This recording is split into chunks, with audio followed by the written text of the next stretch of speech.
আসসালামু আলাইকুম, কেমন আছেন সবাই? আশা করি আলহামদুলিল্লাহ সবাই ভালো আছেন। আমার এই নীল লাল রঙের জীবনে আমি একটা শাড়ি পরে ফেললাম। শাড়িটা আমি আম্মুর জন্য গিফট হিসাবে কিনেছি। যাই হোক, আম্মু বললে শাড়িটা পছন্দ হয় নাই। আমি পরে একটু ট্রাই করলাম, দেখি আমাকে কেমন দেখা যায়। আপনারা এই বন্ধুরা জানেন তো আমাকে কেমন দেখা যায়। এই বরে গাছটা দুইবার একে একে মারা গেছে, আবার দুইবারই তাজা হয়ে গেছে। যাই হোক, শাড়ি পরে একটু সাদে ঘোরাঘুরি করে এখন রুমে চলে আসলাম। এসে একটু ট্রাই করছিলাম, দেখি আমি একটু অভিনয় করতে পারি কিনা। তা দেখলাম না, একটু হচ্ছে না। এই তো আমার ফাইনাল কাজ চলে আসছে। মেয়েরা শাড়ি পরেও শান্তি নেই, ঘরের কাজ তো মেয়েদের করতেই হবে।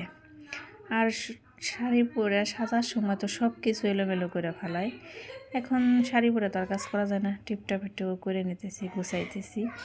যাই হোক, আমার এই শাড়ি পরা ভিডিও বা আমার এই টুকটাক হালকা পাতলা সাজগুজের ভিডিও আপনাদের কেমন লাগে? যদি ভালো লাগে